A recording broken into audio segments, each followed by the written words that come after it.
Sveiki visiem, šoreiz Volvo XC60. Šeit ir diezgan pajauna, pajauna vai paveca gada 2009.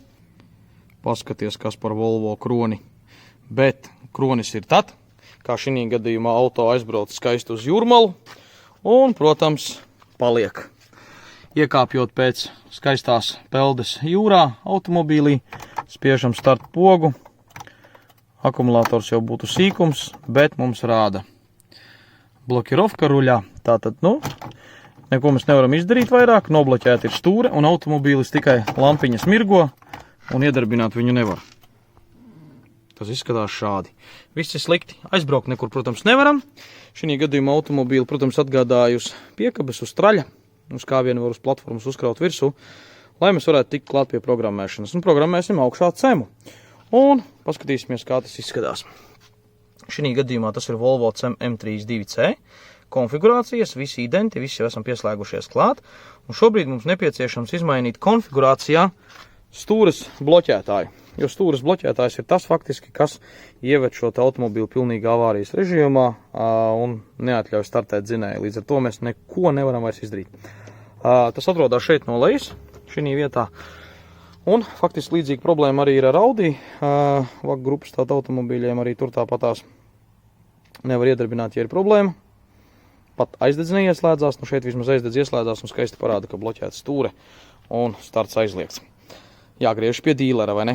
Un mēs izmainīsim konfigurāciju, uztaisīsim amerikāņu versiju, jo Amerikā šie automobīļi iet jau no veikala, teiksim, no dīlera jauni, bez šī bloķētāja un bez šīm visām problēmām. Tāds skaidrs, kādi ir attālumi Amerikā, ka mēs nobraucam 1000 un plus kilometrus un kaut kur ceļa malā, vienkārši apstājoties, pēkšņi autiņš mums paliek nekustināms, teiksim, nedarbināms, nebraucams un viss ir slikti. Primāri tātad šeit var izlasīt ārā konfigurācijas un to mēs arī daram. Lūk, esam iekļuvuši Volvo komplektācijā. Starp citu, šeit mēs tieši uzreiz ķeramies vērsim pie ragiem steering column lock, jeb stūres bloķētājs. Šeit pavisam elementāri liekam iekšā, te ir tātad, ja esi aktīvs, liekam uz no. Nav aktīvs un saglabājam soft. Un līdz ar to visas problēmas pazūd. Te ir vēl ļoti daudz visādu lietiņu, piemēram, sīki ieskatīsimies. Ir vēl viens video, kur to visu var redzēt.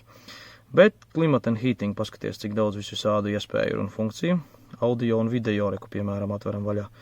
Par audio, ja. Subwooferis ir vai nav, video, loved, Bluetooth, hands-free, telefons, accessory, USB unit, ja. Yes with USB and iPod function in EAM.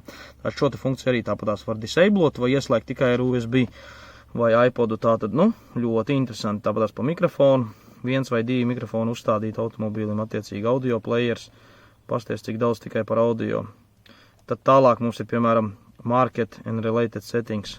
Šeit tātad speech control language, instrument cluster calibration, frekvencija remote, piemēram, var apstīties frekvenci, atslēgāja attiecīgi ieprogrammēt. Ļoti daudz un dažādu funkciju, bet šī gadījumā, kas mums neļauj iedarbināt autiņu, ir tieši no immobilizera, arī tāpatās immobilizeru var deaktivizēt, un tieši svarīgais šis steering column locks, kurš ir jāizprogrammē ārā.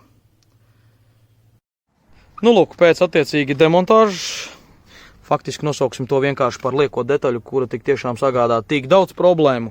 Un izmaksas arī ir faktiski diezgan kosmisks par šito visu pasākumu. Jebkurā gadījumā viss saprogrammēts, sakārtots un skatāmies uz pirmo startu. Tātad atslēdziņš šeit mums ir Keyless Go ar 6 pogām. Tā, kur ir tikai 5 pogas, to diemžēl obligāti ir jāievieto.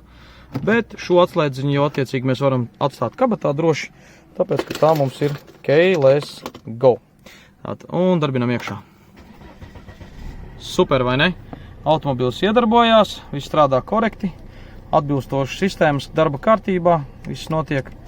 Un tāpatās arī valodu varam nomainīt, uzlikt kādu vien vēlamies, vai krievu vai latviešu, tur problēma nav. Arī tāpatās valoda mainās, starp citu, šeit panelī. Miņu arī šeit tāpatās pārprogrammējam valodas pakotnes, tā kā to arī droši raksti zvani uztaisīt, sakārtot varam. Tālāk tāda šī funkcija, jebkurā gadījumā, kas ieveda automobīlu pilnīgi avārijas režīmā, ir faktiski atrisināta, bet vēl kas ir interesants. Ja mēs nopērkam šādu bloķeratoru jaunu, mēs droši viņu varam uzstādīt, tur salīdzinoši vienkārši, elementāri šeit zem konsoles, un jau pieprogrammēt atpakaļ burtiski dažu minūšu laikā un atpakaļ atgriezt sistēmu tā kā tas bija. Bet tā kā ir šobrīd, detaļas mums nav, ar mašīnu braukt gribas, jādara kaut kas ir loģiski, un tad kamēr jau droši pēc tam var meklēt šādu blokirātoru, vienkārši noliekot kaut kur blakus, vadāt līdz mašīnā, tagad atrodam, lietotu neieteiktu, jo lietoti jau ir atkal tieši tādi paši, kā šim sagadījās, tāpēc ieteiktu tādu blokirātoru, ja pirkt, tad pirkt jaunu. Bet, vēl jau vairāk ir tas, ka šī gadījumā automobīls vairs nav avārijas režīmā, darbojas viegli, ātri, ērti, lēc brauc, viss notiek, un nav nekādu vairāk problēmu no iedarbināšanas. Tā kā kādi jautājumi droši zvaniet, rakstiet komentāros, sekojiet līdzi, nospiediet obligāti subscribe, un tad jau tiekamies nākamajā video par šiem skaistajiem Volvo automobīļiem.